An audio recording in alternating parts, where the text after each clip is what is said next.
Now अब देखो, we will discussing Belgium unitary government से फेडरल गवर्नमेंट पर शिफ्ट हो गया, लेकिन श्रीलंका नहीं हुआ। लेकिन यूनिटरी गवर्नमेंट कौन सी चिड़िया का नाम है? फेडरल सिस्टम क्या होता है, समझो बेटा। तो देखो, unitary system of government basically वो सिस्टम ऑफ गवर्नमेंट होती है जिसके अंदर सिर्फ और सिर्फ एक लेवल ऑफ गवर्नमेंट होती है, जहां पर कोई पावर शेयरिंग वाला कोई सीन नहीं होता। सिर्फ एक ही लेवल ऑफ गवर्नमेंट होती है, मतलब वो अपना पूरा रौब जमाती है। ज्यादा से ज्यादा वो क्या करती है? ज्यादा से ज्यादा वो सब यूनिट्स बना देती है। क्या करने के लिए? कि चलो तुम भी खुश रहो, मैं तुम्हें कुछ दे देता हूँ, दिल की तसल्ली वाली बात। तो सब यूनिट्स बना देती है। Basically they are always subordinate to the central government, मतलब वो इंडिपेंडेंट पावर्स कहीं से कहीं तक शेयर नहीं करती, they are subordinate. And whereas अगर मैं बात करूं फेडरल गवर्नमेंट की भी, तो उसके अंदर मिनिमम 2 और 2 से ज्यादा टीयर्स ऑफ गवर्नमेंट भी हो सकती हैं, 2 या 2 से ज्यादा लेवल्स ऑफ गवर्नमेंट भी हो सकती हैं। यूनिटरी सिस्टम के अंदर बेसिकली क्या होता है, जो सेंट्रल गवर्नमेंट होती है वो प्रोविजनल गवर्नमेंट पर, लोकल गवर्नमेंट पर अपने फुल ऑर्डर चला सकती है, और जो ऑर्डर उन्होंने पास कर दिए हैं वो स्टेट गवर्नमेंट को मानने पड़ेंगे, चाहे हो सकता है कहीं पर वो उनसे डिसएग्री भी करते हों, लेकिन they have to agree to what they say, क्योंकि they are the supreme power, central powers. Actually central government have a supreme authority, but whereas on the other hand in the federal system, जो federal government है ऐसे ही अंदाजा नहीं कि कुछ भी बोल दिया और सेंट्रल गवर्नमेंट मान लेगी। तो सेंट्रल गवर्नमेंट यहाँ पर ऑर्डर नहीं कर सकती स्टेट गवर्नमेंट को कि कुछ भी कर दो, no doubt. Clear?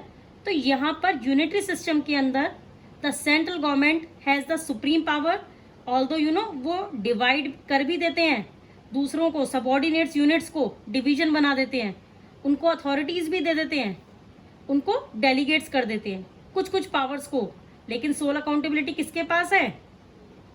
Yes tell me, किसके पास है सोल अकाउंटेबिलिटी? वो है हमारी सेंट्रल गवर्नमेंट के पास। जो फाइनल डिसीजन है वो सेंट्रल गवर्नमेंट के हाथों में ही रहेगा। अंडरस्टूड? तो बेसिकली यहाँ पर सेंट्रल गवर्नमेंट के पास बहुत ज्यादा पावर्स, एंड सेंट्रल गवर्नमेंट कभी भी के पास बहुत ज्यादा पावर्स होती है बेसिकली सेंट्रल गवर्नमेंट के पास, और वो कभी भी स्टेट गवर्नमेंट से जो भी उन्होंने थोड़ी बहुत बची कुची पावर्स दे भी दी हैं वो भी उनसे कभी भी छीन सकते हैं। But in the case of federal system, federal system के अंदर ऐसा कुछ भी नहीं होता। स्टेट गवर्नमेंट के पास अपनी खुद की पावर्स होती हैं, and no one answerable to the central government. Clear? I hope this is so much clear to you, इसमें कोई डाउट नहीं है। It is a very important question for exam point of view बेटा, कि unitary system और federal system में basically फर्क क्या होता है, क्या डिफरेंस है इन दोनों में। अंडरस्टूड? नाउ अगर आप ध्यान से देखो तो यूनिटरी वर्ड का मतलब ही होता है वन, राइट? यूनिट का मतलब ही होता है वन। तो वो पावर्स जो कि सिर्फ और सिर्फ कौन रन कर रही है? One level of government. Actually powers are vested in the hands of one level of a government, और वो सबसे हाईएस्ट लेवल ही होगा डेफिनेटली, और वो कौन सा है? Central government. अंडरस्टूड? नाउ अब आते हैं फीचर्स ऑफ फेडरलिज्म पर। एक्चुअली फेडरलिज्म के अलग अलग फीचर्स हैं। अब वो क्या है? सबसे पहला फीचर, जो हम शुरू से जब भी फेडरलिज्म की बात कर रहे हैं तो हम क्या बात कर रहे हैं कि पावर की शेयरिंग होनी चाहिए। अब भाई ये जो पावर की शेयरिंग है ये किसके बीच में करोगे? पावर्स को शेयर कोई होना तो चाहिए ना पावर्स को शेयर करने के लिए। कुछ भी मैटर शेयर करने के लिए आप तो एक पार्टनर तो होना चाहिए, कुछ भी नहीं कर सकते आप अकेले। यहाँ पर there should a minimum of 2 levels और 2 टीयर्स ऑफ अ गवर्नमेंट, 2 से ज्यादा भी हो सकते हैं। क्लियर? सो अब मैं बात करूं आर कंट्री लाइक इंडिया, अगर मैं इंडिया की बात करूं तो हमारी इंडिया के अंदर 3 लेवल्स ऑफ गवर्नमेंट होती हैं। 3 लेवल्स है हमारी इंडिया के अंदर, central government, state government and local government. इसके बारे में भी अभी हम बात करेंगे। लेकिन जो नेक्स्ट फीचर आता है दैट इज, जो अलग अलग टीयर्स ऑफ गवर्नमेंट होते हैं वो सेम ही सिटीजन को गवर्न करते हैं। अब आप मुझे एक बात बताओ कि सीधी सी बात है, अगर हमारा लगभग हमारी जो कंट्री की पॉपुलेशन है 135 करोड़ की है, अलग अलग स्टेट्स की अलग अलग पॉपुलेशन है, तो उतने ही लोगों को तो गवर्न कर सकते हो, इससे ज्यादा कहां से लेकर आओगे इतने सारे लोग? उन्हीं को तो गवर्न करोगे जो ऑलरेडी हैं। लेकिन हर एक टीयर की अपनी खुद की एक ज्यूरिसडिक्शन होती है। अब आप बोलोगे मैम ये ज्यूरिसडिक्शन का मतलब क्या होता है?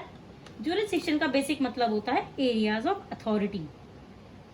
अब आप मुझे एक बात बताओ कि सपोज फॉर एग्जांपल अगर एक गवर्नमेंट बोले कि नहीं यार मुझे तो इस एरिया पर रूल करना ही नहीं है, ये एरिया ना बड़ा गंदा सा है, बड़ा गरीबों वाला एरिया है, इस एरिया में तो बड़े गुंडे मवाली रहते हैं, हमें नहीं यहाँ पर रूल करना।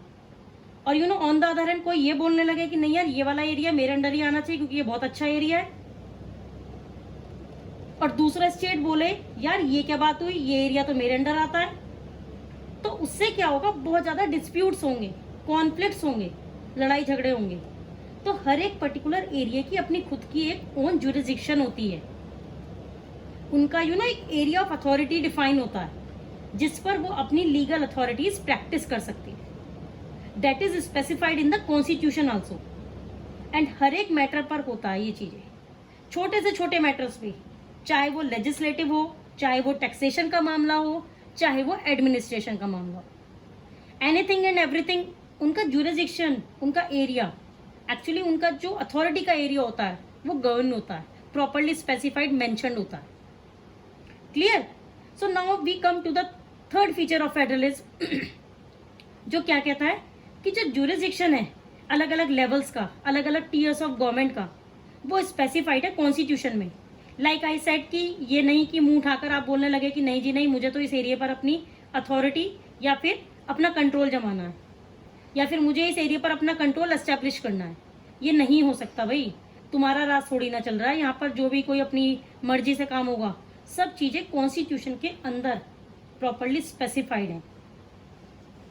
तो यहाँ पर आप कंसीडर कर सकते हैं कि constitution has everything specified in it. और कॉन्स्टिट्यूशन बेसिकली जो भी लेवल्स ऑफ अथॉरिटी होती हैं या जो भी एरियाज ऑफ अथॉरिटी हमारा होता है, वो कॉन्स्टिट्यूशनली गारंटीड होता है कि भाई ये हमसे कोई भी नहीं छीन सकता। अब अगर सपोज मैं अगर ये बात करूं कि ये दिल्ली की बाउंड्री है, तो ये दिल्ली की बाउंड्री ही रहेगी। Clear students?